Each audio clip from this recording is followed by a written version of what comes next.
त्वमेव शरणं गच्छ सर्व भावेन भारते तत्प्रसादात परम शांती स्थानं प्राप्स्यसि शाश्वतम. स्मरणीय स्मृतीला जागृतीत असलेल्या माझ्या सज्जन माता पिता व तथा उपस्थित बंधू भगिनी, आजच्या या ठिकाणी प्रवचनवृत्ती सेवेकरता निवडलेला श्लोक महान विश्ववंद्य भगवान जगन्नायक विश्वचालक विश्वसूत्रधार अखिल गुरु ब्रह्मांड नायक आनंद कंद नंदन योगेश्वर परमात्मा तथा भगवान श्रीकृष्ण यांनी दिल्ली नाम हस्तिनापुरापासून काही विशिष्ट अंतरावरती असलेल्या कुरुक्षेत्रावरती किंवा धर्मक्षेत्रावरती अर्जुनाच्या निमित्तानं काही तुमच्या आमच्या हितासाठी गीता शास्त्र सांगितलं. त्या गीता शास्त्रामधील अध्याय क्रमांक 18 आणि श्लोक क्रमांक 62 सदर आपण प्रवचन सेवेकरता निवडलेला आहोत. सदर श्लोकावरती आपण यथामती यथावकाश चिंतन करणार आहोत. गीता शास्त्र म्हणतो तमेव शरणं गच्छ, म्हणजे तू त्याला शरण जा. सर्व भावेन भारत म्हणजे सर्व प्रकारांना तू त्याला शरण जा. सर्व प्रकारांना शरण जा म्हणजे मनानं तू त्याला शरण जा, वाणीनं तू त्याला शरण जा, शरीरानं देखील शरण जा. आणि अशा रीतीनं जर तू त्याला शरण गेला तर तत्प्रसाद म्हणजे त्याचा प्रसाद मिळेल. आणि नुसता प्रसादच नाही तर प्रसादाच्या माध्यमातून परानावाची शांती लाभल. आणि परानावाची शांतीच का भाग्यवंतांनो, परंतु जे संत महंत ऋषी मुनी या स्वानंद साम्राज्यामध्ये सदैव आनंद उपभोगतात अशा ठिकाणची जागा मिळेल. सदर श्लोकाचा भावार्थ संपला. पण एक सज्जनांनी सदर श्लोकामध्ये गीता शास्त्राने मेक मारलेली मग गीता शास्त्र म्हणतात तमेव शरणं गच्छ, म्हणजे तुम्ही त्याला शरण जा. कसं जायचं हे देखील दर्शवलं. त्याच्याही पलीकडे प्रसाद मिळणार हेही सांगितलं, परानावाची शांती लाभणार हेही सांगितलं, स्वानंद साम्राज्याची जागा प्राप्त होईल हेही देखील सांगितलं. पण कोणाला शरण जायचं याचा मात्र नामनिर्देश सदर श्लोकामध्ये केलेला नाही. मग कोणाला शरण जायचं तर पुन्हा गीता शास्त्र याच श्लोकाच्या पूर्वार्धात असलेला श्लोक क्रमांक 57 अर्थात 61 या श्लोकात गीता शास्त्र म्हणतं ईश्वर सर्वभूतानां हृद्देशे अर्जुन तिष्ठते ब्राह्म्यं सर्वभूतानि यंत्रारूढानि माययां. सर्वांच्या हृदय देशामध्ये नांदणारा अखिल कोट ब्रह्मांड नायक आनंद कंद नंदन योगेश्वर भगवान परमात्मा त्याला अनन्यतेनं शरण जायचे. बरं गीता शास्त्र सांगतंय का त्याला शरण जाण्याच्या बाबतीत? अरे देखील वेदातही तेच म्हणणं, वेद अनंत बोलेला अर्थ हेतुकाची साजेला का विठोबाची शरण जावे. सगळ्या शास्त्रांचं मनोगत तेच का? सगळ्या शास्त्रांचा विचारांची हेतुकाची निर्धार का विठोबाची शरण जावे. 18 पुराणांचंही देखील सिद्धांत तोच आहे. 18 पुराणे सिद्धांत तुका म्हणे आहात हेत का विठोबाची शरण जावे. बरं पुराणांनी सांगितलं, शास्त्रकारांनी सांगितलं, वेदांनाही देखील सांगितलं, गीता शास्त्र देखील म्हणतं. पण याच्याही पलीकडे तुकोबारा म्हणता म्हणून या शरण जावे सर्व भावे देवाची. का तर तो हा उतरेला पार भव दुस्तर नदीचा. आता या सर्वांनी देखील या ठिकाणी त्यांचं त्याचं मनोगत व्यक्त केलं इथपर्यंत बरोबर आहे. पण ज्याला शरण जायचं ना तोही देखील अखिल कोट ब्रह्मांड नायक भगवान परमात्मा छातीला हात लावून सांगत आहे. काय सांगत आहे? सर्व धर्मान परित्याज्य माम एकम शरणं व्रज, माम एकम मला एकट्याला फक्त तू शरणे. म्हणून गीता शास्त्रामध्ये भगवान परमात्मा सर्वांना उद्देशून बोलत आहे, सर्वांना संदेश करत आहे का सज्जनांनो जगाच्या बाजारामध्ये शान नेण्याला लायक जर कोणी असाल तर फक्त मी एक आहे. म्हणून जो मज होय अनन्य शरण त्याचे निवारिणी जन्म मरण या लागी शरणांगता शरण्य मीच एकू. हा महत्वाचा मुद्दा आहे. पण तात्पर्य मला आपल्याला हे सांगायचं ज्याची शरणांगती करायची त्या शरणांगतीच्या पाठीमागा काहीतरी इच्छेचा असावा, त्याच्या पाठीमागा काहीतरी नेक असावा, त्याच्या पाठीमागा काही विशिष्ट प्रकारचं कारण असावं. काय कारण असावा? भगवान म्हणतात का मला जर शरण आला तर खेळ मी तुला जन्म मरणाच्या रहाटगाडीतून संपुष्टात आणल्याशिवाय राहणार नाही. हा महत्वाचा मुद्दा आहे. मग आपल्या जन्ममरणाच्या रहाटगाडीमध्ये किंवा जन्ममरणाच्या फेऱ्यामध्ये काय आपल्या पाठीमागं ते अनेकात्म असं दुःख फैलवलेले, त्या दुःखाची प्रक्रिया जर व्यक्त करायला गेलं तर शास्त्रकारांनी त्याचं सुंदर असं वर्णन केले का जीवनामध्ये मंडळी तापदायक वस्तू असतील तर त्या फक्त 3 जीवनामध्ये पाप आहे, जीवनामध्ये ताप आहे, जीवनामध्ये दैन्य. या 3च गोष्टी असतात काही नाही. शास्त्राची स्पष्टोक्ती विना दैन्येन जीवनम, जीवनामध्ये लीनता दैन्य. पण मौली ननोबरा म्हणतात जीवनामध्ये लीनता दैन्य जरी देखील असेल परंतु तुकोबारांचं मनोगत वेगळ्या पद्धतीचे. तुकोबारा म्हणतात जीवनामध्ये जगत असताना अर्थ अभाव नसावा, अर्थनाम संपत्ती संपत्तीनाम पैसा हा अभाव नसावा. कारण का अर्थाच्या प्रतिक्रियेमध्ये जीवन जगत असताना काही साधकांनी महाराजांना प्रश्न केला, महाराज तुम्ही म्हणतात सांसारिक जीवनामध्ये किंबहुना प्रापंचिक जीवनामध्ये जर आम्हाला अर्थाचा अभाव नसला तर जगता येणं असंभव अशक्यप्राय.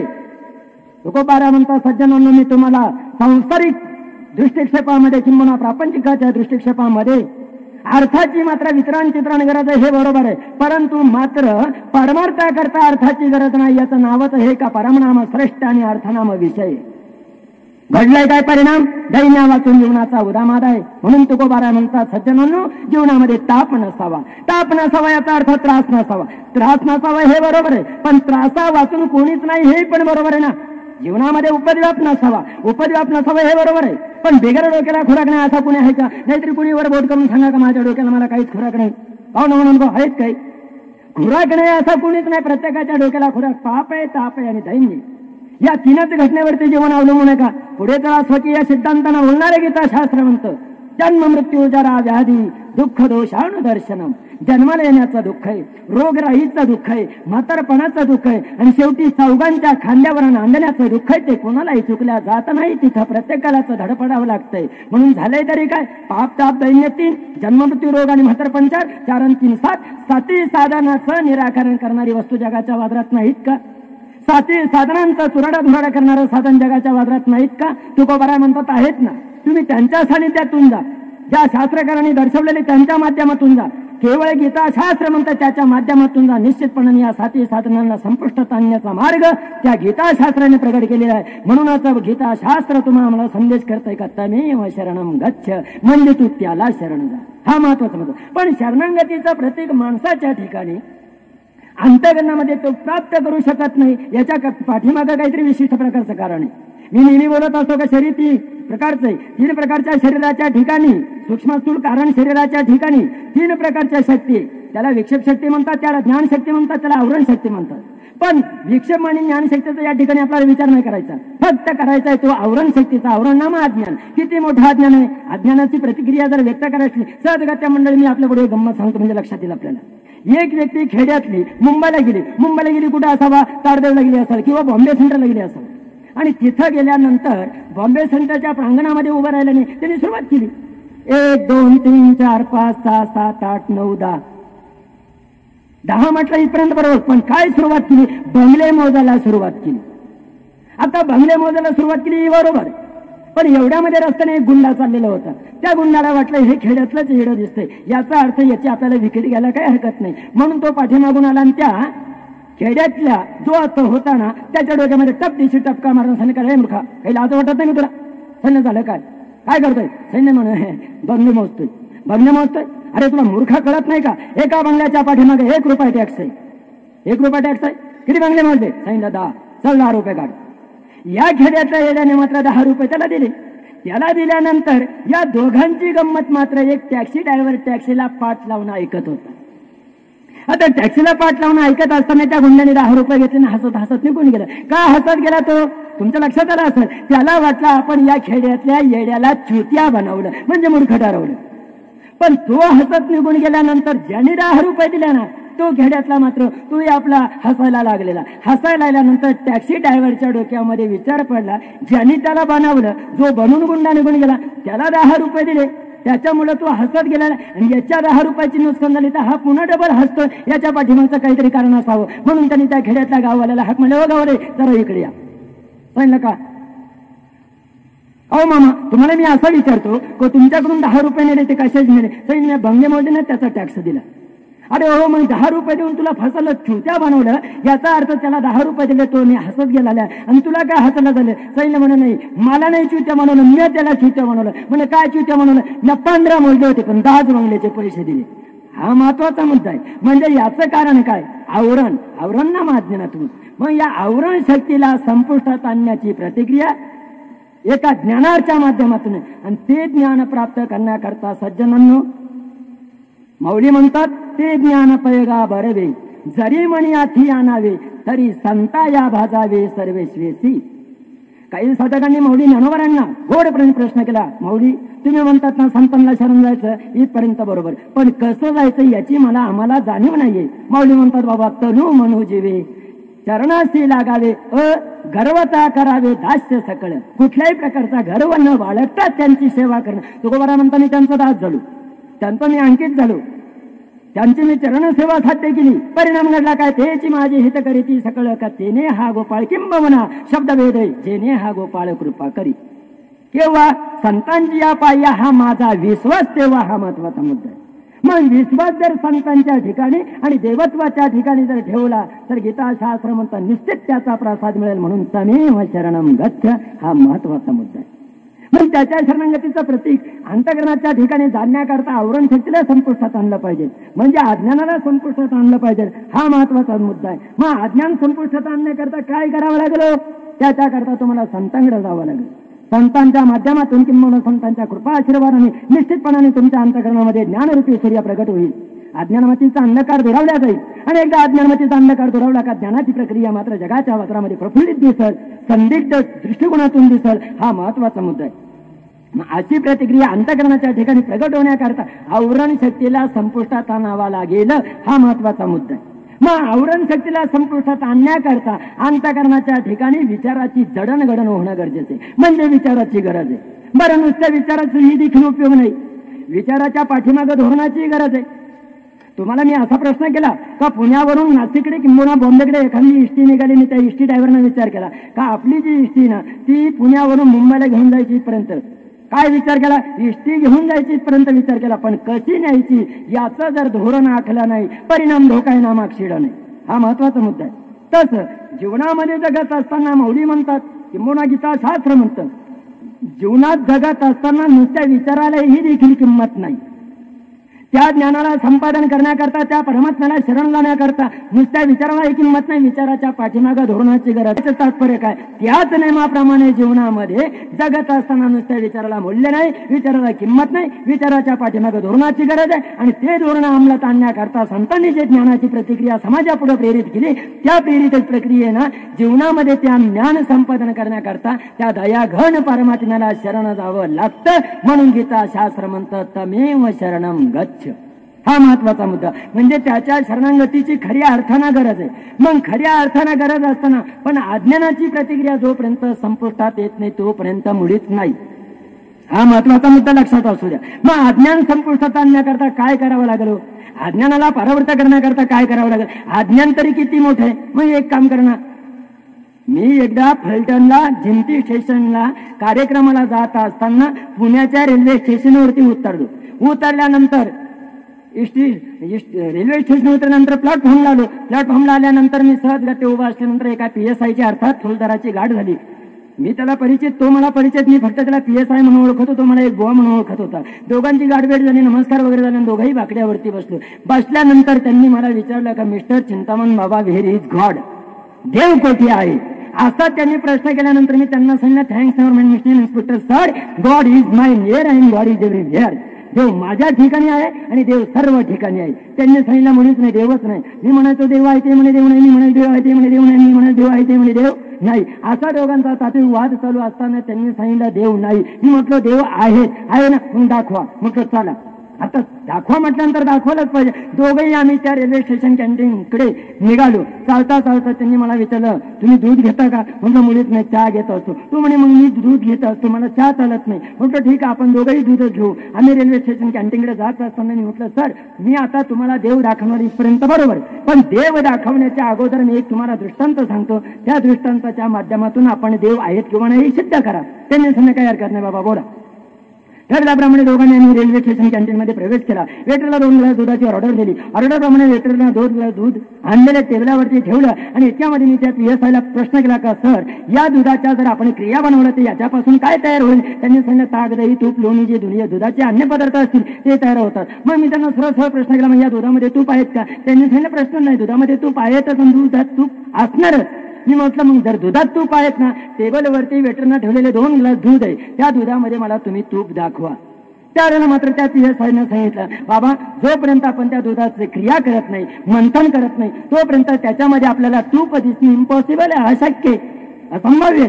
मी म्हटलं हे जर तुमचं खरं आहे सर तर मलाही हेच म्हणायचं आहे का त्याच नियमाप्रमाणे यावत जीवना मनुष्य प्राण्याने साधक रूपातून भक्त रूपातून जोपर्यंत आपण देवाच्या क्रिया करत नाही तोपर्यंत देव दिसणे इम्पॉसिबल आहे. हा महत्वाचा मुद्दा आहे. मग तो देव दिसण्याकरता काय करावं लागलं? म्हणून गीता शास्त्राचे 18वे अध्याय सांगितलंय तमेव शरणम गच्छ, म्हणजे तू त्याला शरण जा. त्याच्या शरणगतीच्या प्रतिक्रियेतून निश्चितपणाने तो दया घन परमात्मा तुम्हाला प्राप्त होईल. पण आवरण शक्तीचा प्रादुर्भाव अंतःकरणामध्ये ठसवल्यामुळं अंतःकरणामध्ये पछाडल्यामुळं, अज्ञानाच्या प्रक्रियेमुळं त्या ज्ञानाची प्रक्रिया आपल्या अंतःकरणात प्रगट होत नाही, म्हणून त्याला शरण जाण्याची बुद्धी यावत जीवाला प्राप्त होत नाही. तुकोबा म्हणतात, माझा परमार्थ कळसाला पोहोचला असेल त्याचं कारण माझं संचित, माझी बुद्धी संचिताला सहाय्य झाली, मला वेळ त्याप्रमाणे मिळाली, बरबी ही वेळ सापडली संधी, सहाय्य झाली बुद्धी संचिताची. हा महत्वाचा मुद्दा. मग बुद्धी देखील संचिताला सहाय्य होणं गरजेचं आहे. जीवनामध्ये मान मिळावं, जीवनामध्ये धन मिळवावं, जीवनामध्ये सर्व काही प्राप्त व्हावं, मग अन्न मिळवावं. म्हणजे अन्न मान धन हे तव प्रारब्धाधीन. त्याच्याही पलीकडे तुकोबरा म्हणतात, देह तव आहे प्रारब्धाधीन. मग प्रारब्धाच्या माध्यमातून हे सर्व काही जर असेल ना, तर मग त्या परमात्म्याला शरण गेल्यानंतर पुन्हा महाराज एके ठिकाणी म्हणता, एका जनारा धनी भोग प्रारब्धाचा हरी कृपे त्याचा नाश झाला. त्याचा नाश होईल पण त्याच्या शरणांगती नंतर, त्याला अनन्य शरण गेल्यानंतर त्याच्या अनन्य शरणांगतीमध्ये किती ताकद आहे, किती मोठं सामर्थ्य आहे. पण आवरण शक्तीला संपुष्टात आणल्याशिवाय नाही, अज्ञानाला समाप्त केल्याशिवाय नाही. अज्ञान तरी किती मोठे हो. चला माऊली ज्ञानोबरांना ज्ञानेश्वरीच्या 9व्या अध्यायात विचारा. 9,1037 पवित्र ग्रंथ असलेला माऊली ज्ञानेश्वर महाराजांचा, त्यांनी ज्ञानेश्वरीच्या 9व्या अध्यायामध्ये अज्ञान किती मोठं यावत जीवाच्या ठिकाणी, मनुष्य प्राण्याच्या ठिकाणी ते प्रगट केलेले. माऊली ज्ञानोबरा 9व्या अध्यायात म्हणता, पाये पा दूध पवित्र आणि गोड, पाचवी त्वचेची या पदराड ते अग्रून गुचिडा शुद्ध कान शिविती.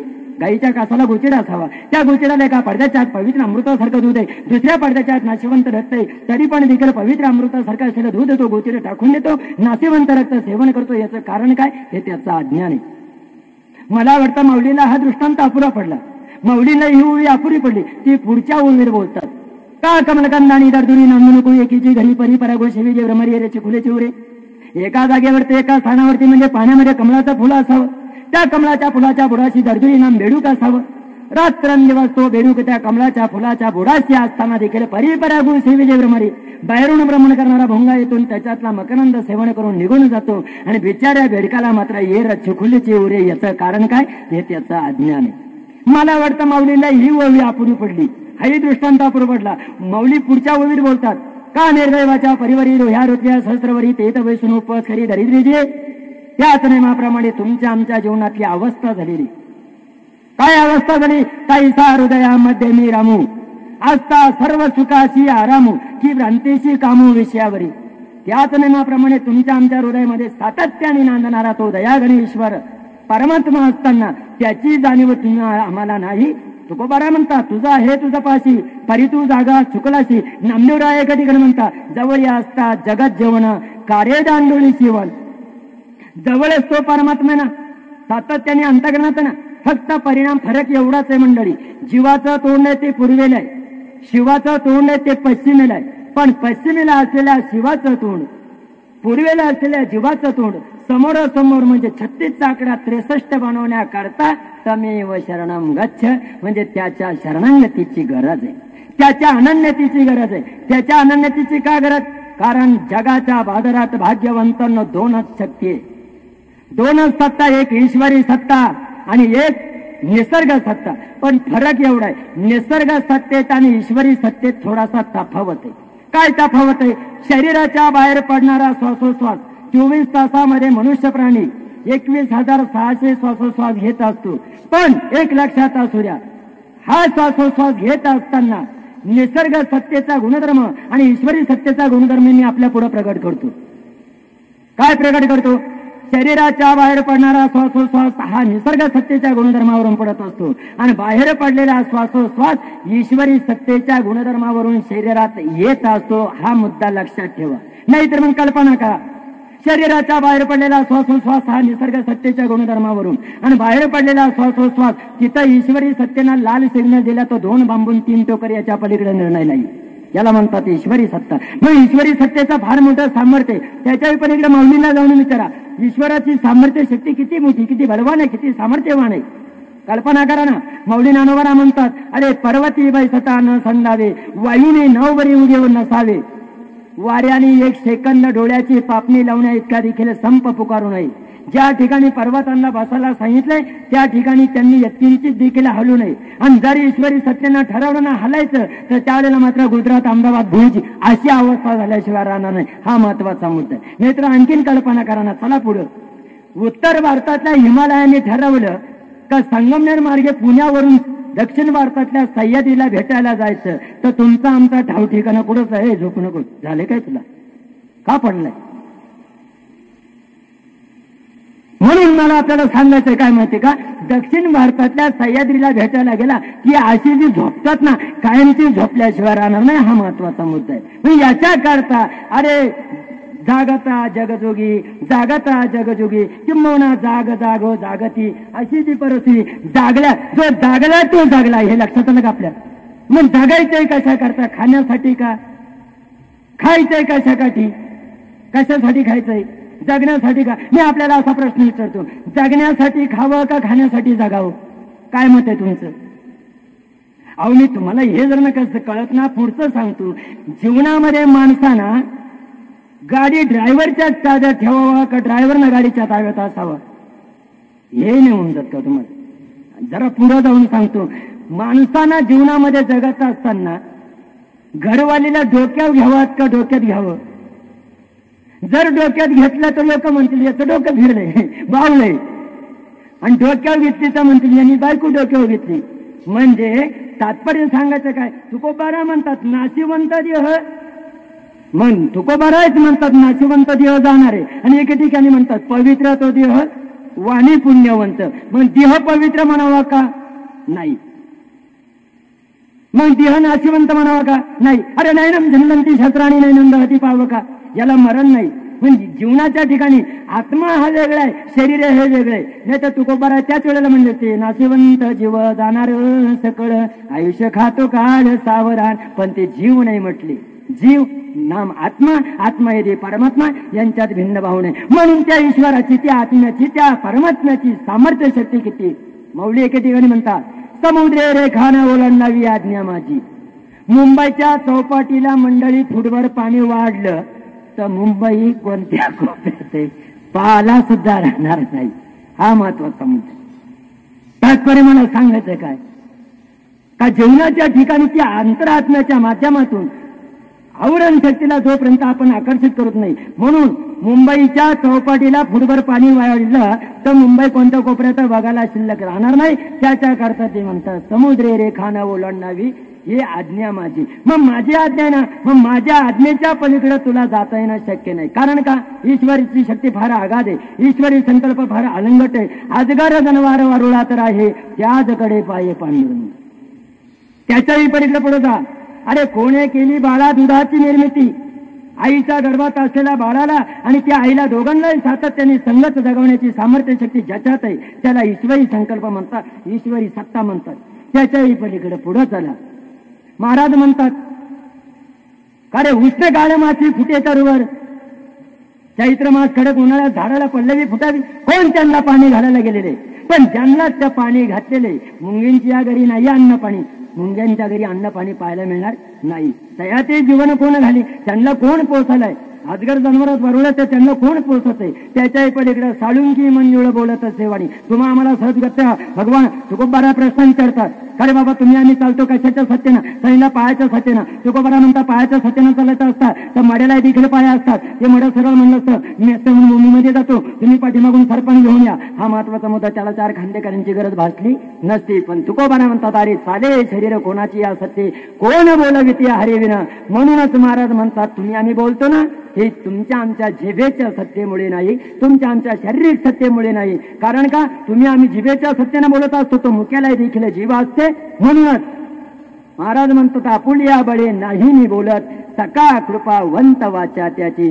साळुंकी मंजुळ बोलत असे वाणी, शिकविता धनी वेगळाची तो वेगळाच आहे. तो अलंगट आहे. मग अलंगट असलेला जो परमात्मा ना, त्या परमात्म्याला शरण जाण्याचा आग्रह गीता शास्त्र या 18व्या अध्यायाच्या 62व्या श्लोकामध्ये प्रगट करत आहे का, तमेव शरणं गच्छ सर्व भावेन भारत. पण शरण जाण्याकरता तनु म्हणून धन काय निश्चित त्याची शरणंगती पत्करल्यानंतर निश्चितपणाने तो परमात्मा तुमचं आमचं सर्वस्व केल्याशिवाय राहत नाही. कारण का, लक्षात घ्या ना, ईश्वर हा व्यापक आहे. व्यापक परमात्मा अतिव्याप्ती असलेल्या जीवाला सांभाळण्याचं सूत्र त्याच्या हातामध्ये. मग व्यापक जो परमात्मा तो जळी स्थळी काष्टी पाशाणी रीता ठाव नाही उरला, असा जो दयाघन आहे. कारण का, त्या परमात्म्याचं सूत्र चालंगट आहे, त्या परमात्म्याची प्रतिक्रिया चालंगट आहे. अलंगट नाम अवघड आहे ना. अवघड असा असलेला दयाघन परमात्मा तुम्हा आम्हाला प्राप्त करण्याकरता तुकोबाराय म्हणतात. अरे ज्यांनी निळोबरायचं नुसतं बोट करून दाखवतात. मार्ग राहून गेले आधी दयानिधी संतते तेनेची पंथे चालू जाता न पडे गुंता कोठे काही. माऊली ज्ञानोबा एके ठिकाणी म्हणतात संताची संगती मनोमार्ग गती आकडावा श्रीपती येणे पंथे. म्हणून त्याची शरणागती पत्करणं तमेव शरणम गच्छ. म्हणूनच गीता शास्त्र बोलतोय का तमेव शरणम गच्छ. याचा अर्थ ते त्याला शरण जा. बरं त्याला जे शरण गेलं त्यांच्या बाबतीत विचार तुकोबारा स्पष्ट बोलतात. अरे म्हणून या शरण जावी इथपर्यंत बरोबर, पण जे शरण गेले त्यांच्या बाबतीत महाराज म्हणतात अरे भाग्यवंत म्हणे तया शरण गेले पंढरी राया. जे त्याला शरण गेले ना ते तरले नाम भूतकाळ तरती वर्तमान काळ. मी तरले तरती हा भरवसा नामधारकाचा ठसा. निश्चितपणे करणारे वर्तमान काळातही चांगले भूतकाळातही तरले पुढेही तरतील यात प्रश्नच नाही. हा महत्वाचा मुद्दा आहे. म्हणून त्याला शरण जायचे. पण पुन्हा काही साधकांनी महाराजांना प्रश्न करा महाराज तुम्ही म्हणता शरण जा. शरण जाण्याच्या माध्यमातून आमची फलप्राप्ती काय. महाराज म्हणतात तुम्हाला त्या खऱ्या सुखाची प्राप्ती होईल. खरं सुख कोणतं जे सर्व सुख म्हटलं गेलेलं आहे, पण त्याच्याकरता ती एकदा तरी ऐकलं पाहिजे. तर ऐकलेने अवधान दिजे नवीन मानेश्वरीच्या नैवेद्याची पहिली देवी. तर ऐकलेने अवधान दिजे मग तू सर्व सुखाची पात्र होईल. हे प्रतिज्ञा उत्तर माझे छातीला हात बांधून बोलतात उघड ऐका. पण एक लक्षात असू द्या का ते ऐकण्याकरता ती सर्व सुख प्राप्त होण्याकरता त्याच्या शरणागतीची गरज आहे. पण त्याच्या शरणागतीचा प्रतीक अंतःकरणामध्ये साधण्याकरता मंडळी खऱ्या अर्थानं कर्तव्याची जाणीव पाहिजे. कर्तव्य आणि भोक्तव्य या दोन मार्गानं मनुष्य प्राणी या भूतलावरती अवतीर्ण झाला. हा महत्वाचा मुद्दा मात्र नीटपणे लक्षात असू द्या. कर्तव्य जर चोख बाजवलं नाही ना, अरे का कर्तव्य कर्तव्य नाम कर्म का म्हणून ते करणं करायचं. मनुष्य प्राणी दोन मार्गाने भूतलावरती अवतीर्ण. कर्म एक मार्ग आणि भोक्तव्य एक मार्ग. कर्तव्य आणि भोक्तव्य या दोन गोष्टी. पण कर्तव्य आणि भोक्तव्य या दोन गोष्टी मात्र एक लक्षात असू दे ते मनुष्य प्राण्याच्याच ठिकाणी मानवी जीवनाच्या यावत जीवाच्याच ठिकाणी. तर आणि मात्रांचा पाचव्या त्या ठिकाणी विचार नाही. काय विचार नाही त्यांना ते ज्ञान नाही. महाराज म्हणतो आणि काही हे ज्ञान नाही कुठे. दुसऱ्या ठिकाणी हे ज्ञान नाही. हे ज्ञान फक्त मनुष्य प्राण्याच्या ठिकाणी. पाचव्या ठिकाणच्या जर ते ज्ञान असताना तर तुम्हा आम्हाला एवढा तरी रिपोर्ट लागला असता का पुण्यामधून सदाशिव पेठेतून तिसऱ्याची दिंडी आळंदीला पोहोचली. पण त्यांच्या ठिकाणी ते ज्ञान नाही. का मग महाराज म्हणतात ना पशुकाय पाप पुण्य जाणती उत्तम मध्यम भोग भोगती. त्यांच्या ठिकाणी ते ज्ञानच नाही. न पुण्यम न पापम न शौचम न दुःखम. सुख कशापासून मिळतं दुःख कशामुळे मिळतं. तात्पर्य म्हणा पुण्य कशाला म्हणा याची जाणीव नाही. दुःख कशामुळे मिळतं ह्याची जाणीव नाही. भोक्तव्य एवढी दृष्टी थेट त्यांच्या अंतःकरणात आहे. कर्तव्य नाम नाही. मग कर्तव्य तुमच्या आमच्या ठिकाणी ना मी माऊली आवाज देऊन सांगता तो आम्हाला अरे कर्म करावी सांगू हा निरोप माझा. मग चांगलं कर्म कोणतं तमेव शरणम गच्छ. त्याला शरण जाणं. ज्याने हे जगत निर्माण केलं ते जगताचा विश्वसूत्र आहे विश्वचालक आहे जो वैकुंठ नायक आहे असा तो जगन नियंता आहे ना त्याला शरण जाणं. मग त्याच्या शरणागतीतून परमात्मा पदाची प्राप्ती मन सर्व सुखाची प्राप्ती. सुखाच्या बाबतीमध्ये जर विचार केला तर इतरत्र प्रापंचिक जीवनात व्यावहारिक जीवनामध्ये पाहिलं तर ते सर्वसामान्य सुख आहे. पण खरं जे सर्व सुख आहे ना ते सुख कुठे जाऊन विचारा माऊलींना. तुम्ही इथूनच फक्त 24 किलोमीटर अंतरावरती आमची माऊली आहे ज्ञानोबा आहे. ती काय सांगते अरे सर्व सुखाचे अगर बापर कुमारीवर. भगवान पंढरीच परमात्मा त्याच्या पलीकडे जनाबाई सांगते सर्व सुखाचे अगर जरी म्हणे शारंगर. जाऊन विचारा नरहरी सोनाराला सर्व सुखाचे अगर म्हणे नरहरी सोनार. मित्रत्र पण एक लक्षात ठेवून प्रथमता आपल्याला बोललो होतो सुखामध्ये फरक आहे. सुखाचे प्रकार तसे हे शास्त्रकारांनी सुंदर असं गोड वर्णन केलेले. सुख 3 प्रकारचे. एक ज्ञानाचं सुख आहे, एक भक्तीचं सुख आहे, एक कर्माचं सुख आहे. पण या तिन्ही सुखांमध्ये मंडळी मात्र नीट लक्षात ठेवा थोडासा तफावत आहे. काय तफावत आहे. कर्माचं जे सुख आहे ना ते कमी होणार आहे. ज्ञानाचं सुख आहे ते कमी होत नाही अधिक वाढतही नाही. आणि भक्तीचं जे सुख आहे ना नुसतं वाढत राहते. आणखी कळलं असं बोलतो म्हणजे आपल्या लक्षात नाही. जे कर्माचं सुख आहे ना ते तुमच्या आमच्या पात्रात पडलेले कधी कमी होते. जे ज्ञानाचं सुख आहे ते ज्ञानीपुरुषाचं, सिद्ध पुरुषाचे, ते कमी होत नाही, अधिक वाढत नाही, जागेवर थांबणारे. आणि भक्तीचं सुख आहे ते भक्ताचे, म्हणून ते नुसतं वाढत राहणारे. अजूनही लक्षात आलं नसेल तर कळलं असं बोलतो. जे कर्माचं सुख आहे ना ते मात्र शाळेतल्या मुलाच्या अंकलिपीतल्या वेदणीतल्या आठाच्या पाड्यासारखं, म्हणजे कमी कमी होणारे. ज्ञानाचं जे सुख आहे ते कमी होत नाही, अधिक वाढत नाही, त्या अंकलिपीच्या वेदणीतल्या नभाच्या पाड्यासारखे, म्हणजे जागेवर थांबणारे. आणि भक्तीचं जे सुख आहे ते भक्ताचं, ते उदयनीतल्या अंकलिपीतल्या 10च्या पाड्यासारखे. आणखी कळलं असं बोलतो आपल्याला, म्हणजे आपल्या लक्षात येईल. ते कर्माचं सुख ते जे उदयनीतल्या अंकलिपीतल्या 8च्या पाड्यासारखे ना, गणित केलं तर मला वाटतं उत्तर तेच येईल की तुमच्या आमच्या जीवनात त्याला कर्माचं सुख म्हणतात. गणित केलं तर उत्तर तेच येणार आहे आपल्या पुढे. 8 1 8 8 2 16 6 1 7 1% कमी, 8 त्रिक 2 4 6 2% कमी, 8 32 3 2 5 3% कमी, 8 45 0 4 4% कमी. म्हणजे कमी कमी होणारं सुख ते कर्माचं ते तुमच्या आमच्या पदरात पडलेले, त्याला कर्माचं सुख म्हटलं गेले. ज्ञानाचं सुख ते ज्ञानीपुरुषाचं, सिद्ध पुरुषाचं, ते उदयनीच्या अंकलिपीच्या 9च्या पाड्यासारखे, ते कमी होत नाही, अधिक वाढत येणे. गणित केलं तर मला वाटतं उत्तर तेच येणार आहे. 9 1 9 9 2 18 8 9 9 9 3 27 2 7 9 9 3 36 6 3 9 9 5 4 4 5 9 9 7 9 7 53 5 4 9 9 7 3 7 3 9 9 8 81 9 9 81 8 9 9 9 8 72 म्हणजे 97 9 9 81 8 9 9 9 9 म्हणजे जाग्यावर थांबणारं ज्ञानीपुरुषाचं, सिद्ध पुरुषाचं हे सुख आहे. पण जे भक्ताचं सुख आहे ना ते मात्र आगळे वेगळे भाग्यवंत. ते परमात्म्याला शरण गेले ना, या गीता शास्त्राने तुमच्या आमच्यापुढे संदेश मांडलेला आहे का आता नाही शरण मिळते, म्हणजे त्याला तुम्ही शरणला, ती त्याला शरण गेले ना त्यांना भक्त म्हटलं गेलेले, त्यांना दास म्हटलं गेलेले, त्यांना साधक म्हटलं गेलेले, त्यांना त्या सुखाची प्राप्ती निश्चितपणाने ती संत मंतांनी प्राप्त करून घेतली, ऋषीमुनींनी प्राप्त करून घेतली, साधू संतांनी प्राप्त करून घेतली, ह्या भगवंताच्या भक्तांना प्राप्त करून घेतली. का? पुढे भक्तीने धरले हाती आणि माझे ध्यान वैराग्य चालती, म्हणूनच ती सुख. मग त्या सुखाला आपलं करण्याकरता त्याच्या शरणागतीची गरज आहे, म्हणून त्याला शरण जायचे. ही महाराजांनी त्याचं उत्तर केलेलं, याचं प्रतीक मांडले.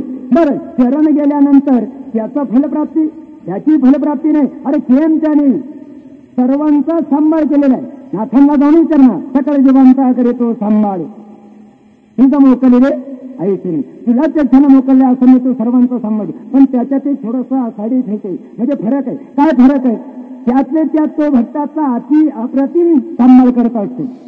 कारण का? देवाच्या धंद्यामध्ये आणि भक्ताच्या धंद्यामध्ये फरक आहे. भक्ताचा धंदा आहे तो दिनराजने हाची धंदा गोविंदाचे पवाडे, देवाचा धंदा घेऊन या चक्रकरानं हाची धंदा करीते. हा फरक आहे. तुमच्याकडे काय करायचं? दुसऱ्याचा संवार करायचा, भक्तांचा सांभाळ करायचा. भक्तांचा मात्र अप्रतिम, म्हणजे जसं आपल्या एखाद्या आई आपल्या लहान बाळाला, शेवटच्या मुलाला जास्त प्रेमाने सांभाळते, त्याप्रमाणे भक्ताचा सांभाळ भगवंत करीत असतो. हा सिद्धांत कल्पना करा, पुराणातली घटना आहे.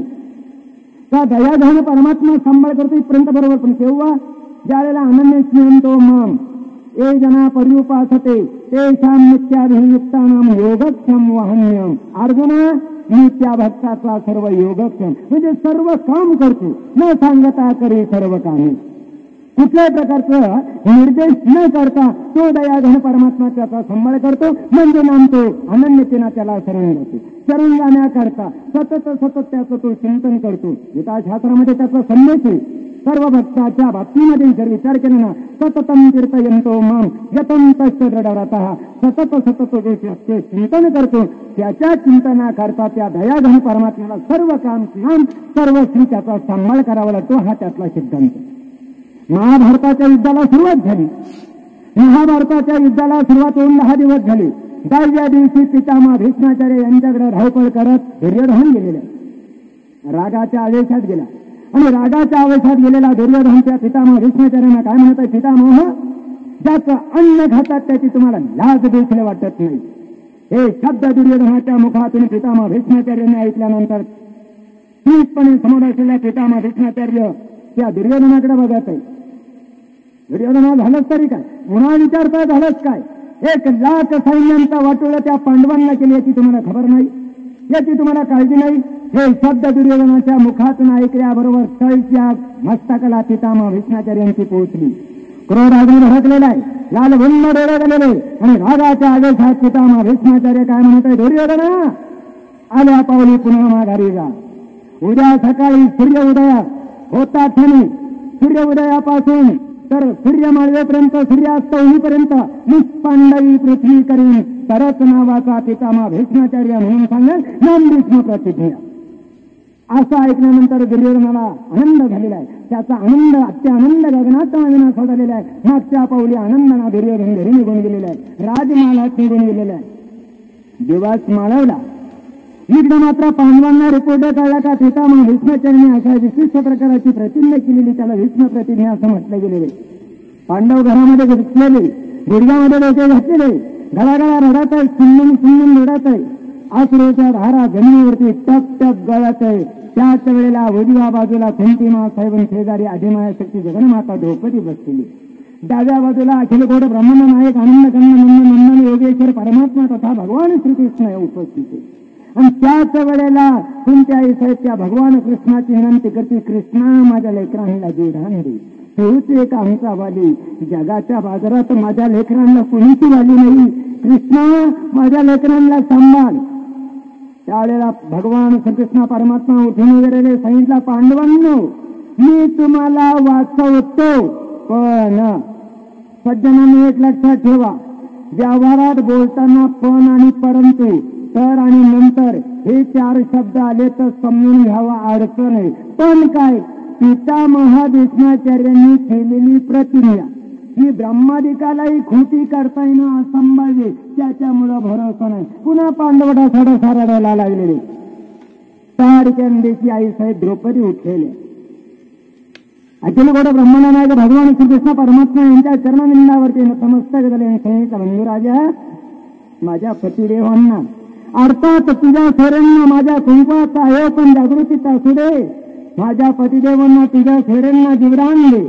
त्यावेळेला दयाघन परमात्म्याला अनन्य शरणमतीची प्रतिक्रिया व्यक्त केल्याबरोबर द्रौपदीनं भगवान श्रीकृष्ण परमात्मा उठून उभे राहिले.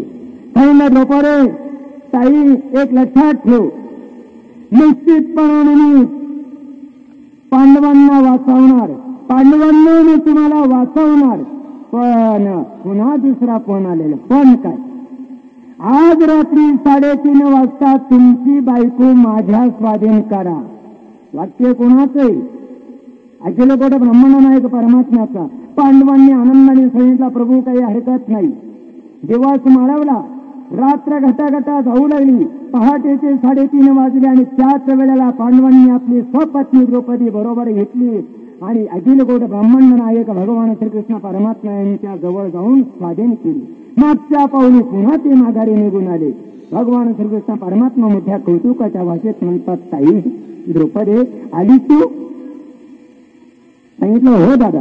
ए बघ, आता तुम्ही तुला नेणार ना ते पितामह भीष्माचार्यांच्या पर्णकुटीत नेणार आहे.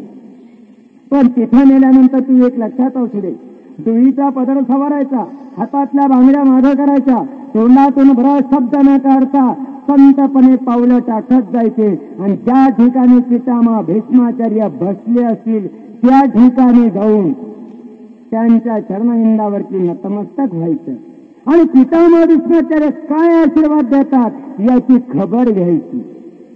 असं म्हटल्यानंतर द्रौपदीने सांगितलं, प्रभू काही हरकत नाही, मी आपली आज्ञा शिरसावंद करते. पण एक काम करून द्रौपदी सांगितलं, काय? पायात त्या चपला काढ. देवाची अनुज्ञा म्हणून द्रौपदीने पायात त्या चपला काढल्या आणि हातात घेतल्या.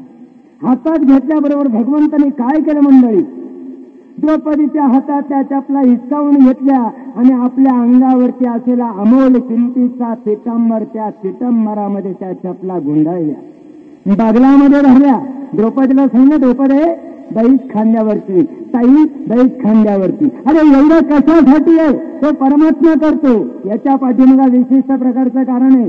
कल्पना करा ना, 36 वर्ष नाथ महाराजांच्या घरी श्रीखंड्या रूपात त्या भगवंतांना पाणी वाहिलं. कबीराचे झेले हिने, नामदेवाच्या हाती दूध पेला, चोखोबाची बायको नाव सोयराबाई. 1 महिनाभर त्या पांडुरंगानं बाळणपण केलं. अर्जुनाचे घोडे धुतले, दामाजी पंथाचं कोटर भरून दिले, नरसिंहाची हुंडी भरून दिली. एवढं सर्वस्व करतो का? तो दयाघन परमात्मा त्या भक्तीला मन त्यांच्या ऋणाला भुकेलेला, थोर प्रेमाचा भुकेला हा दुष्काळ, एवढा तो दुष्काळ त्या परमात्म्याला असतो. म्हणून द्रौपदीला खांद्यावरती घेतलं.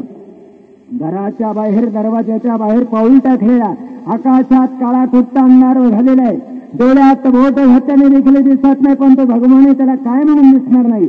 इकडं रणांगणावरती 1 लक्ष सैन्य मिळवतात, त्याचं रक्त आणि पाणी मिसळून सगळी रंगपंचमी जिंदाबाद झाली होती, कारण झिम झिम पाऊस पडत होता.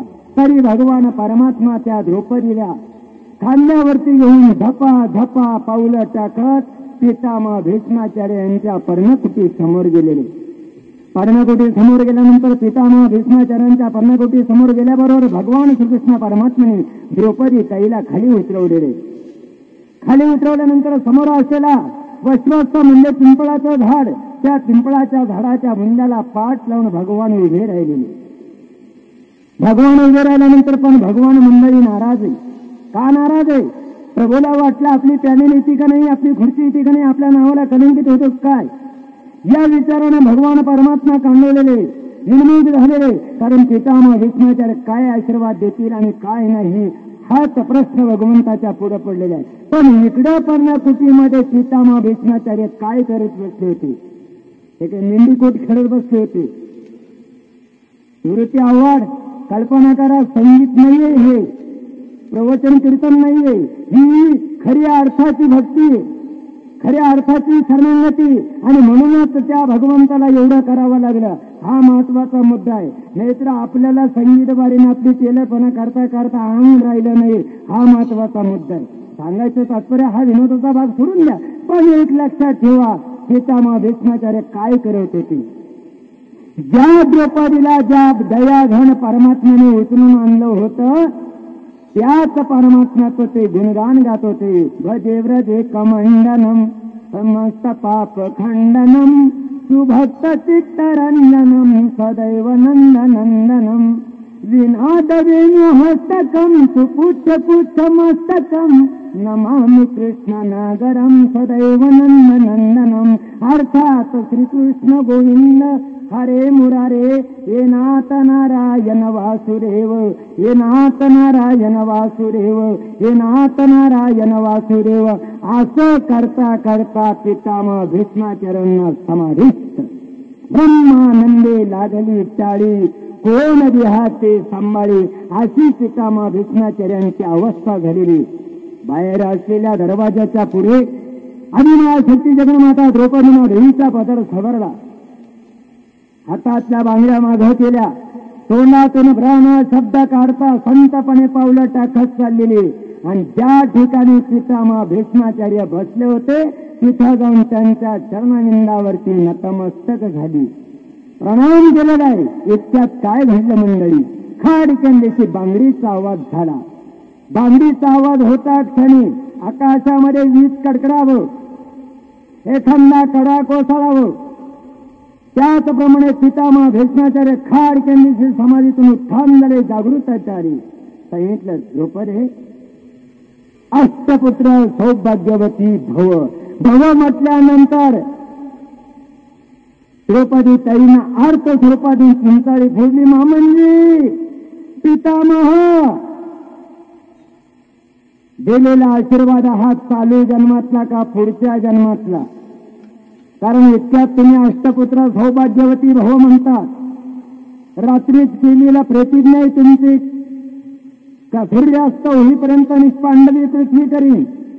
आणि हे ऐकल्याबरोबर पितामह भीष्माचार्य म्हणतात, द्रौपदी सुनबाई, तू संहिता मामांची तू आणि मी करू नका.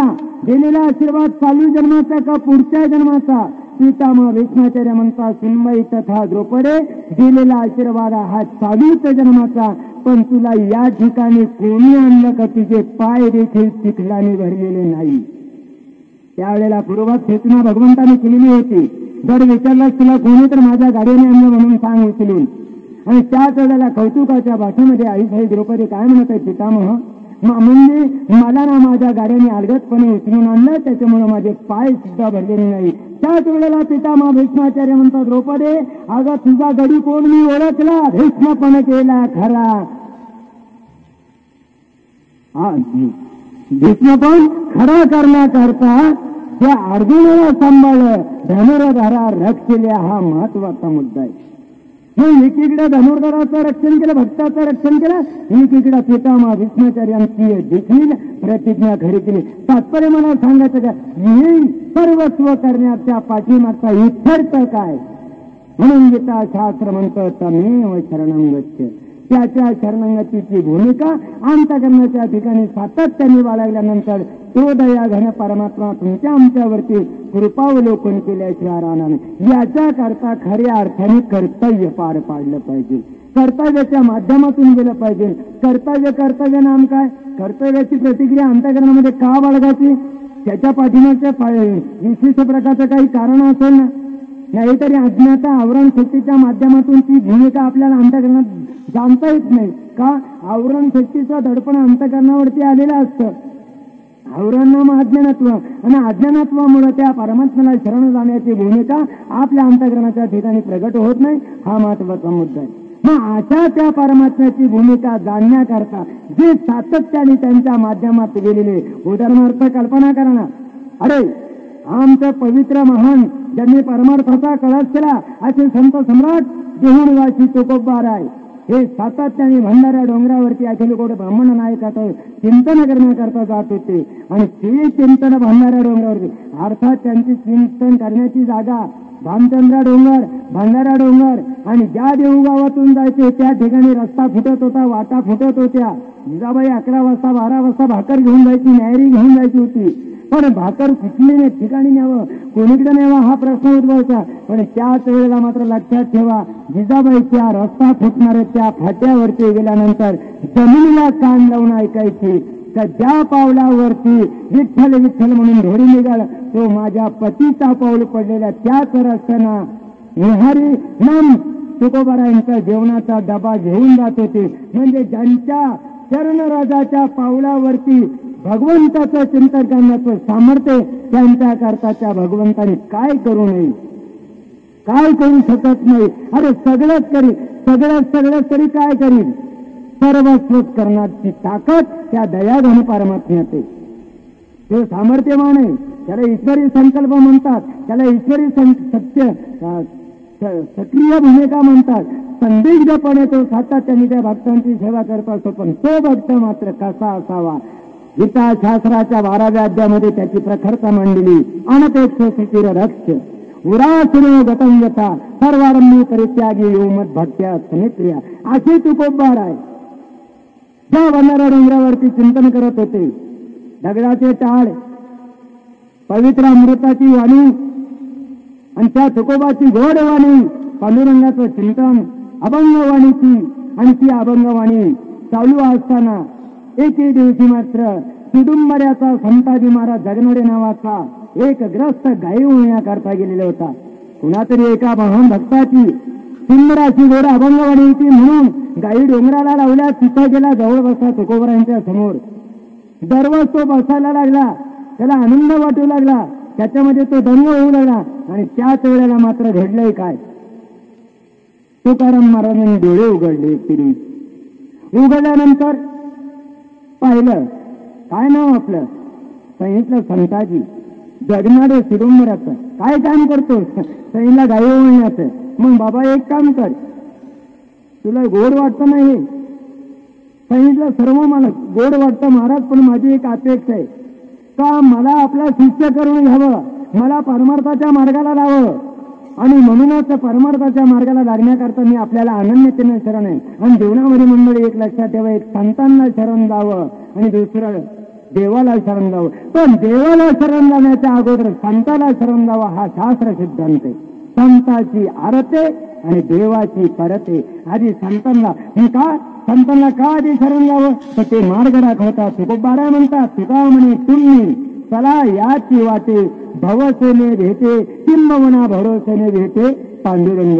तो पांडुरंग मिळाल्याशिवाय राहणार नाही. त्याच नियमाप्रमाणे अगोदर संताजी महाराज जगनाडे तुकोबारायांना शरण गेला. आणि विशिष्ट काही दिवसाचा कालावधी निघून गेल्यानंतर संताजी महाराज परमार्थामध्ये रंगलेले. दररोज गाई चारण्यासाठी जायचे, तुकोबारांच्या संगतीमध्ये सानिध्यात राहायचे. आणि एक लक्षात ठेवा, त्यांचं नाव घेतलं तर पाप जातं आणि संगतीत राहिलं तर ताप जायचं, तो जाण्याचा प्रश्न उरत नाही. हा मुद्दा महत्वाचा आहे. सूक्ष्म देहाच्या ठिकाणी पाप लागतं, स्थूल देहाच्या ठिकाणी ताप लागतो.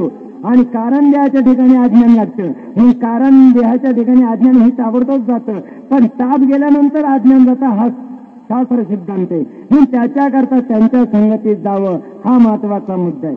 म्हणून तात्पर्य मला सांगायचं काय, असे संताजी महाराज जगणारे एके दिवशी समोरासमोर बसले असताना तुकोबारायांच्या संताजी महाराज जगणाऱ्यांच्या गप्पा गोष्टी चालू असताना सांगितलं संताजी, अरे तू आणि मी रात्रंदिवस त्या परमंतांना शरण जाते आणि शरण गेल्याचा प्रत्येकाचा आपल्याला प्रसाद मिळतो. प्रसादाच्या माध्यमातून परानावाची शांती लाभणार. अरे परानावाची शांतीत काय, स्वानंद साम्राज्याची जागा मिळणार आहे, परमात्मा पदाची प्राप्ती होणार आहे. म्हणूनच तू आणि मी त्याला आनंदतेनं शरण आहे. पण एक लक्षात ठेवणं, एके दिवशी तर आपल्याला या जगाचा निरोप घ्यायचा ना. का तर येथे उरून आले अवतार ते येरते पामर जीव किती. इथं अवतारच उरले नाही तर तुम्ही आम्ही उरणार आहे का. नाही, एक काम करायचं, जर तू अगोदर गेला तर मला मी तुला मोठी माती देण्याकरता येईल, आणि मी जर तुझ्या अगोदर गेलो तर तू मला मोठी माती देण्याकरता येईल. असा दोघांचा निर्णय ठरल्यानंतर म्हणत तो निर्णय तसा नाही, वचनबद्ध. म्हणून एकमेकाने प्रॉमिस घेतला, वचन घेतलं, वचनबद्धता झाले, कारण ते शब्दाला जागणारे होते. परिणामी पुढे काही दिवसाचा कालावधी निघून गेल्यानंतर तुकोबारांना वैकुंठला जायचं होतं. पवित्र इंद्राणीच्या काठावरती पवित्र करंजाच्या झाडाखाली महाराजांचा कीर्तनाला प्रारंभ चालला होता. आणि म्हणूनच मी सांगतो का कीर्तनाला उभ्या आयुष्यात तुकाराम महाराजांचे 14 टाळकरी असायचे आणि शेवटच्या कीर्तनाला 12 टाळकरी होते. तर निरोबाराय काही कामाकरता लोह गावाला गेले होते आणि संताजी महाराज जगणारे सुडुंबऱ्याला केल्याचा घाणा हाकत होते, त्याच्यामुळे येता आलं नाही. पण तुकाराम महाराजांना जायचं असल्यामुळे एका व्यक्तीजवळ निरोप पाठवलं. कोणाला? संताजी महाराज जगणाऱ्याला. का बाबा रे, मला आता जायचंय, तर तू लवकरात लवकर आल्याशिवाय राहू नको, मला वैकुंठला जायचे. असा निरोप पोहोचवण्याकरता एक व्यक्ती तुकोबारायांच्या आज्ञेनुसार तिथं सुडुंबऱ्याला पोहोचलेली. त्यावेळेला संताजी महाराज जगणारे तेल्याचा घाणा हाकत. तेल्याचा घाणा हाकत असताना फक्त शेवटचा अर्धा घरका शिल्लक आहे. एवढ्यामध्ये त्या व्यक्तीने सांगितलं, बाबा रे, तुकोबारायांना वैकुंठला जायचंय, तुला ताबडतोब बोलवले. संताजी महाराज जगणाऱ्यांच्या ठिकाणी थोडीशी सूक्ष्म अशी एक अज्ञान बुद्धी सुचली. काय सुचली? सांसारिक बुद्धी सुचली. काय सुचली? एवढा अर्धा गारका पुरा केला का बैल सोडतून लगेच तुझ्या पाठीमागे मी येतो, असं म्हटल्यानंतर तेवढा अर्धा गारका पुरा करण्याचा प्रयत्न संताजी महाराज जगणाऱ्यांनी केल्यामुळं इकडे तुकोबाराय वैकुंठला निघून गेले. अर्ध्या गारक्याचा फरक पडला, तुकोबाराय त्याच्या दृष्टीस पडले नाही. त्याचा परिणाम धडधडवणी वैला निघ हे भक्तीचे वाटेला, असं त्या सूत्र त्या संताजी महाराज जगणाऱ्यांच्या अंतःकरणामध्ये म्हणजे कडकडून वैराग्य तयार झालं. आणि बस सर्वस्व संसाराचा त्याग केला, तिलांजली दिली त्याला. आणि बस रात्रंदिवस त्या भगवंताचं चिंतन सातत्याने तुकोबारायचं चिंतन करत कडकडीत वैराग्यामध्ये उभं आयुष्य पुढे 40 वर्ष घालवले. आणि एके दिवशी संताजी महाराज जगणारे हे संध्याकाळच्या 7 वाजेला जगाचा निरोप घेतला. यहलोकीची यात्रा संपवली. गावोगावच्या लोकांना पंचकृषीमध्ये संताजी महाराज जगणाऱ्यांचा निरोप पोहोचला. आणि निरोप पोहोचल्यामुळे परिणाम एक महान पुण्य पावन पुरुष आपल्या गावातून गेला, पंचकृषीतून गेला. म्हणून अथांग जनसमुदाय संताजी महाराज जगणाऱ्यांच्या प्रेत यात्रेला 9 वाजेपर्यंत म्हणजे 2 तासाच्या कालावधीत पोहोचल्यामुळे संताजी महाराज जगणाऱ्यांची प्रेत यात्रा स्मशानभूमीमध्ये संध्याकाळच्या 7 वाजेला निघालेली. आणि निघाल्यानंतर 15-20 मिनिटाच्या कालावधीमध्ये स्मशानभूमीमध्ये गेलेली. पण तेली समाजात अग्निदाह देत नसल्यामुळं दफनविधी करतात. म्हणून संताजी महाराज जगणाऱ्यांना अंतिम शेवटची विधी करण्याकरता खाई घेतलेली. संताजी महाराजांचं सर्व जनसमुदायाने दर्शन घेतले अंतिम दर्शन घेतल्यानंतर त्यांच्या भाऊबंधांनी ते संताजी महाराज जगणाऱ्यांचं प्रेत खाईमध्ये ठेवलं. वरून भाऊबंधांनी माती लोट्याला सुरुवात केली. आणि माती लोट्याला सुरुवात केल्यानंतर मंडळी काय सांगावं, माती लोटायचं काम भाऊबंधांचं तडाख्याबाद चालले. आणि तडाख्याबाद चालू असताना माती लोटायचं काम संपले. पण संताजी महाराजांचं तोंड गळ्यापासून वरती वदन मुख कमल हे मात्र मातीची आडो होईना. तेव्हा सर्वांच्या डोक्यामध्ये विचाराचा तांडव निर्माण झालं. सर्वांच्या डोक्यामध्ये एक प्रकारचा विचाराचा गोंधळ निर्माण झाला. का आज गडबड काय आहे, काहीतरी भूत घेत म्हणावं तर एक पवित्र पुण्य पावन पुरुष आहे, मग नेमकं काय घडलंय. हा प्रश्न त्यांच्या पुढे पडलेला आहे. आणि त्याच परिस्थितीमध्ये बाहेरून माती आणण्याचं काम केलं आणि ते काम रात्रीच्या 12 वाजेपर्यंत. तरी पण विठ्ठल संताजी महाराजांचं तोंड मातीच्या आड होईना. शेवटी लोक काय ज्याचं मड त्याला कोड म्हणून आल्या पावल्या आपापल्या घरी निघून गेले.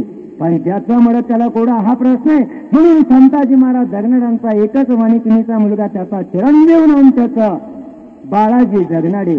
तो आपल्या वडिलांचा प्रेत टाकून कसं जावं या इराद्याने जवळ बसलेला आहे. त्या प्रेताच्या उशाशी संताजी महाराज जगनाडीच्या उशाशी बसलेला आहे. रात्रीचा 1 वाजेचा समय झालेला आहे आणि समय झाल्यानंतर वरती तुकोबाराय वैकुंठात होते. तुकोबाराय तिसऱ्यांदा वैकुंठातून मृत्यू लोकांमध्ये सोडून आले. हे त्याचं सूत्र, हे त्याचं कारण तुकोबारायांना कळलं. आणि त्याच वेळेला बाळाजी जगनाडे त्या उशाशी बसले. रात्रीच्या 1 वाजेच्या सुमारास तुकोबाराय खाली उतरले. खाली उतरल्यानंतर प्रेताच्या उशाशी बसलेला, खाईच्या उशाशी बसलेल्या बाळाजी जगनाडे पाहिलं. अरे बाप रे, तुकोबाराय ताडक्यांदेशी उठले. सुचिता तुलनेशी ब्रह्म तुकाशी आले या दृष्टिक्षेपाचा विचार करून धावतच गेला आणि संताजी महाराज जगनाड्यांच्या श्री संतांची माथा चरणावरी साष्टांगाने हे करी दंडवत आनंदतेना शरणागती पत्करली. आणि त्याच वेळेला तेवढ्या टायमात तुकोबारायांनी मुठभर माती घेतली, संताजी महाराज जगनाड्याच्या तोंडावरती टाकले. 0 मिनिटांमध्ये संताजी महाराज जगनाड्यांचं तोंड मातीच्या आड झालं. म्हणजे मूठ माती देण्याची वचनबद्धता तुकोबारायांनी पूर्ण केली. कारण हे भगवत भक्ताचं कर्तव्य, हा संतांचा महिमा आहे. आईचे बळ नाही अनेकांची अंगी, तप तीर्थ जगी दान व्रत. दानात नाही, तीर्थात नाही, व्रतात नाहीये. एवढं बळ ज्याच्यामध्ये आहेत ना त्यांना संत म्हणतात. आणि त्या संतांच्या पाठीमाग ज्याला आपल्याला शरण जायचंय ना तो सुद्धा त्यांच्या पाठीमाग धावत चालती मागे मागे. चरणचे रज वंदे शिळ पाणी धावत चालती मागे मागे. म्हणून आधी संतांना शरण जावं आणि त्यांना एकदा शरण गेले का त्या परमात्म्याला शरण जाण्याचा मार्ग शास्त्रीय दृष्टिकोनातून तुम्हा आम्हाला दाखवला जातो. आणि तो दाखवण्याचा सिद्धांत फक्त एका गीताशास्त्राने या गीताशास्त्राच्या 18व्या अध्यायात प्रगट केला. तमेव शरणं गच्छ सर्व भावेन भारत तत्प्रसादात पराम शांती स्थानं प्राप्तीची शाश्वतम. केलेली सेवा माऊलींच्या चरणी, गुरुदेवाच्या चरणी, पांडुरंगाच्या चरणी समर्पित करून या ठिकाणी मी विराम घेतो. करविली तैसी केली कटकट वाकडे का नीच देवदाने कुंडलिक वरदा हरी विठ्ठल श्री ज्ञान रे. ढाला विढाला विढाला विढाला विढाला विढाला विढाला विढाला विढाला विढाला विढाला कुंडलिक वरदा विठ्ठल श्री ज्ञान देव तुका माऊली ज्ञानेश्वर महाराज की, संत समर्थ तुकाराम महाराज की जय. गोपाल कृष्ण भगवान की.